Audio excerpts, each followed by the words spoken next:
en lisant, en écrivant. Le podcast de lecture versatile de Pierre Ménard.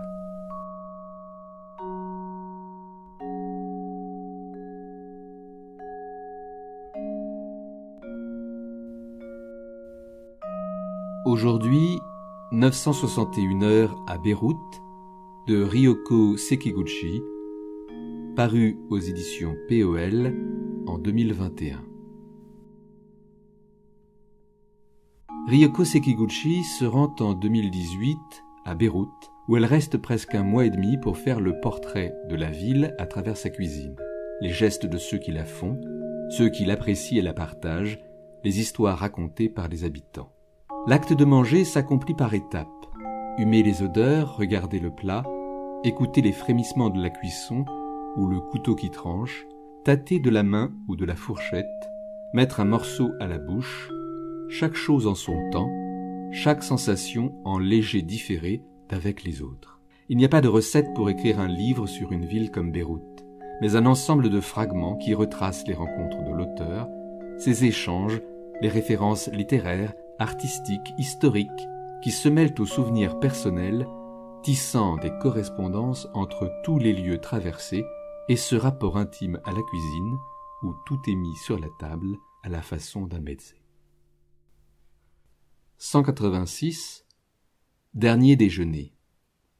Dans Bye Bye Babylone, Lamia Ziadeh raconte un déjeuner dominical en famille, à la montagne, le jour où la guerre a éclaté. Cette scène de repas, bien qu'elle soit rapidement brossée, m'interpelle, car elle est là précisément pour montrer le temps de la paix. 187. Le dernier repas dans ce monde-ci, le premier repas dans l'au-delà. Je pense au témoignage des résidents du Zenshoen, sanatorium dédié à la maladie de Hansen. Jusqu'en 1996, la loi japonaise imposait la quarantaine à vie à ceux qui avaient une fois été touchés par cette maladie, même s'ils en étaient guéris. Entrer dans ces sanatoriums, il y en avait plusieurs, signifiait ne plus jamais revenir dans ce monde-ci, être condamné au ghetto à perpétuité. Les conditions de vie étaient si inhumaines, surtout dans la première moitié du XXe siècle, qu'ils ressemblaient plutôt à des camps de concentration. Nombre de résidents ont raconté le jour où ils ont été internés dans un sanatorium. Ils se souvenaient parfaitement de leur premier repas sur place, que la plupart d'entre eux n'arrivaient pas à avaler, comme si porter ces aliments à la bouche signifiait se transformer en habitant de l'au-delà pour toujours. Ils se souvenaient également du dernier repas préparé par leur famille avant leur départ, sachant qu'ils ne les reverraient plus jamais. Un repas peut cristalliser en lui tout le drame ou le passage d'un monde à l'autre. 188. Cristallisation. La cuisine cristallise les moments. Je me souviens encore aujourd'hui du premier repas que j'ai fait après le décès de mon grand-père. J'étais loin du Japon, en voyage, et je savais que je ne pourrais pas rentrer à temps pour ses obsèques. Pendant les 2 jours qui ont suivi son décès, je n'ai rien mangé. Le 3e jour, on m'a commandé un poulet rôti dans une cantine de la ville. À la première bouchée, j'ai éclaté en sanglots. Je savais que cet instant, celui où j'acceptais de continuer à vivre dans ce monde en mettant quelque chose dans ma bouche, était le moment de la véritable séparation entre moi et lui, qui n'avait plus besoin de s'alimenter. C'était le repas qui me condamnait à rester dans ce monde-ci. 189. Cristallisation du bonheur. Dans Festins imaginaires, la documentariste Anne Georget retrace l'histoire de personnes internées dans des camps de concentration. Partout, des femmes et des hommes privés de tout bravaient le danger en écrivant des recettes au péril de leur vie. Sur leurs sous-vêtements, sur des plaques de fer rapportées en cachette de l'usine où ils étaient assignés au travail forcé. Ces repas cristallisaient le temps de la paix, un temps où ils pouvaient mener leur propre vie, un rappel du bonheur. Une recette cristallisait toute une époque de leur vie. 190. Si demain le monde s'arrête. Je pose souvent cette question partout et à tout le monde. Si demain le monde venait à s'arrêter, que voudriez-vous manger pour votre dernier repas? Souvent, la réponse reflète bien la personnalité de mon interlocuteur. Un couscous, car je ne veux pas être seul.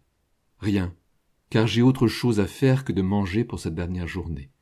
Une boulette de riz, et je serai satisfait de ma vie. À Beyrouth, j'ai commencé à poser cette question, mais je me suis bien vite arrêté. J'ai compris que ce n'était pas un jeu, et que cette question leur avait déjà traversé l'esprit. 191. Si demain le monde venait à s'arrêter, je voudrais bien manger un Mont Blanc, un velouté potiron et gingembre, une salade verte, un bon steak à la truffe, et tous les plats sur lesquels je pourrais verser de l'huile d'olive et du citron. 192. Je ne pourrais pas finir ce dernier jour avant de goûter de nouveau la majorité des plats libanais, et aussi un vrai ceviche péruvien, et il ne faudrait pas oublier de préparer du tchakoli, du mezcal. 193. La cuisine libanaise est-elle légère? Cela fait 1 mois que je continue à ne me nourrir que de cuisine libanaise, sous prétexte que je prépare un guide des restaurants à Beyrouth, en même temps que ce texte. Je prends un vrai repas, matin, midi et soir, ce que je ne fais jamais à Paris. Je n'ai jamais été aussi en forme qu'à Beyrouth, et je n'ai pas pris 1 gramme, enfin je crois. Mes amis libanais ne sont pas tout à fait convaincus par mon impression de cuisine légère. Ils rétorquent, mais regarde tous ces gens qui sont gros. La cuisine libanaise, elle fait grossir. Curieusement, nous rencontrons le même phénomène avec l'image de la cuisine japonaise. Tout le monde s'accorde à dire que la cuisine japonaise est légère et saine. Mais à chaque fois que je rentre au Japon, je prends des kilos. On mange davantage de riz, de pâtes, pas mal de fritures et tempura, et les soirées arrosées au saké peuvent durer jusqu'à 2 heures du matin. Finalement, ceux qui sont à l'intérieur d'une culture culinaire consomment la cuisine autrement que ceux qui viennent de l'extérieur. Cela ne veut pas dire que l'image d'une culture culinaire est erronée, mais plutôt que ceux qui regardent une culture culinaire à distance la consomment de façon idéale, alors que ceux qui vivent de l'intérieur de cette même culture peuvent pousser leur consommation à l'excès, ont droit au dérapage. 194. 1000 visages de la nostalgie. La nostalgie a 1000 visages. La pensée de la belle époque nous serre le cœur à la vue des ruines, mais au moins quelque chose des temps anciens reste avec nous dans la forme de la nostalgie. Zeyna dit que l'écho d'un passé joyeux, raconté par la génération de ses grands-parents, a servi à ce que son présent soit plus supportable pendant la guerre, et l'a aidé à survivre. La nostalgie peut à la fois nous attrister et nous remplir de douces pensées. La nostalgie peut nous rendre à la fois forts et vulnérables. On est constamment lié à un autre temps. La nostalgie fait de nous des êtres complexes. 195.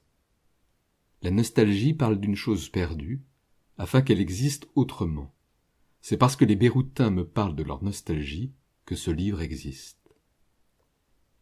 196. Fantômes. Je n'exagère pas quand je dis que cette ville est hantée par les fantômes.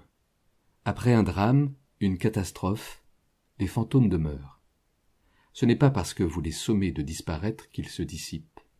Ceux qui veulent raser les quartiers pour construire des immeubles flambant neufs se trompent sur la nature des fantômes. Ils n'ont pas de corps. Détruire les traces concrètes ne les fera pas disparaître pour autant. Le centre-ville me met mal à l'aise, surtout à cause de ces fantômes omniprésents. D'une part, l'image d'une autre époque, racontée par mes amis, flotte sur ma rétine. Mais même sans cela, ce quartier s'apparente à un parc d'attractions, avec ses immeubles, pâles imitations de ceux d'autrefois, qui ressemblent à des zombies qui se dressent, désœuvrés. Cela sans parler des vrais fantômes, des morts et des disparus que l'on n'a plus jamais revus. Bien sûr, ces fantômes se trouvent partout ailleurs, et je sais que tant que nous n'effectuerons pas un travail sur notre histoire, nous marcherons toujours avec nos fantômes dans le dos. Nous faisons semblant de les oublier, mais à chaque fois que nous serons pris en photo, nous les verrons apparaître derrière nous, devant nous. Les fantômes nous mettent en garde aussi pour que nous-mêmes, ne devenions pas fantômes en recommençant les mêmes erreurs.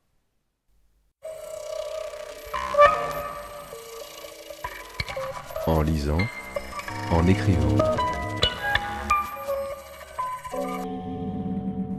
Le podcast de lecture versatile de Pierre Ménard.